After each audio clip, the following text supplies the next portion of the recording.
Bonjour tout le monde, bienvenue sur cette vidéo. Aujourd'hui, on va parler des 7 sportifs qui sont passés par la case prison. Je sais que c'est pas ce qu'il y a de plus original et j'avais d'ailleurs fait une vidéo déjà sur les carrières brisées du football, entre autres à cause de prison. Et cette fois-ci, du coup, on va parler quand même des 7 sportifs pour moi les plus célèbres. On commence donc direct avec Ronaldinho qui est actuellement en prison au moment où je tourne cette vidéo au Paraguay. Donc il aurait tenté avec son frère de fuir la justice brésilienne et du coup de se rendre au Paraguay à l'aide de faux passeports puisqu'il avait une dette assez importante auprès du fisc brésilien. Donc il s'est fait arrêter là-bas et il séjourne en prison actuellement et donc on ne sait pas encore au moment de la vidéo pour combien de temps il y sera. Le deuxième de cette vidéo est boxeur, il s'agit de Mike Tyson. Donc Tyson a été reconnu coupable en 1992 de viol sur une jeune femme. Il purgera 3 années de prison et n'empêche que malgré cette condamnation qui est très légère à mon sens, il ne perdra absolument pas en notoriété auprès du public américain et auprès du public en général. Le troisième de cette vidéo est français, il s'agit de Souleymane Diawara. Et lui est footballeur, pour ceux qui ne le sauraient pas, et va purger 3 mois de prison pour extorsion de fonds. C'est le motif qui a été reconnu contre lui, même si lui plaidera son innocence, et plaide toujours son innocence, mais ces 3 mois de prison, lors des différentes interviews qu'il a pu donner après, l'ont vraiment changé, et j'ai vraiment la sensation qu'il y a vécu quand même quelque chose d'extrêmement compliqué. La quatrième personne de cette vidéo est une patineuse, il s'agit de Tonya Harding qui a commandité le massacre du genou de sa principale concurrente Kerrigan.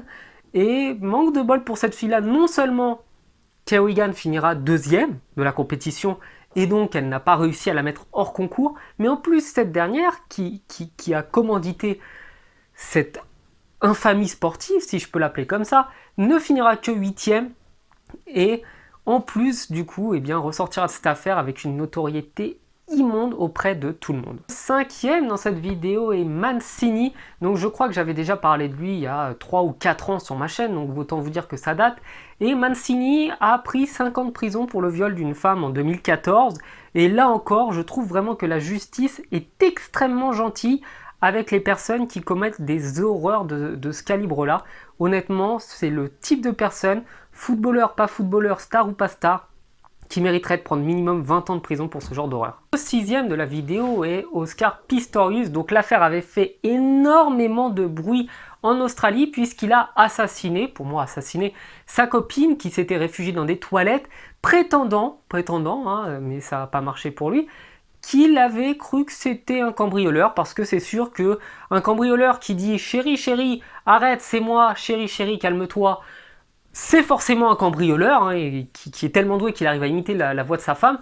Donc il l'a massacré en la plombant, littéralement, et le mec, tranquille, 5 ans après, il est dehors, pépère, 5 ans pour un meurtre, Non, c'est sympa, franchement, je trouve que les peines de prison dans cette vidéo sont particulièrement cool. Puisqu'on parle de peines qui sont cool, on va terminer cette vidéo avec O.J. Simpson. Alors lui, c'est magnifique. L'affaire, elle est connue de tout le monde. Il y avait des empreintes de lui sur la scène de crime. Il y avait des menaces. Il y avait tout qui prouvait qu'il était là au moment des faits et que c'était la seule personne présente au moment du double meurtre. Mais le mec a réussi à s'en sortir sans prendre de prison. Il a carrément été innocenté après avoir tué sa femme et celui qui était supposé être l'amant de sa femme. Et je ne sais pas par quel miracle, il a réussi à avoir un non-lieu. Mais manque de bol, les bons avocats, ça dure pas tout le temps.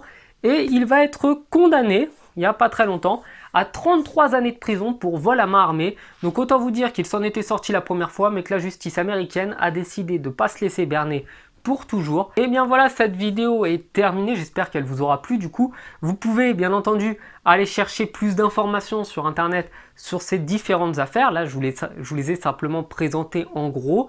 Et j'espère du coup que la vidéo vous aura plu, encore une fois. Et je vous dis à la prochaine, ciao.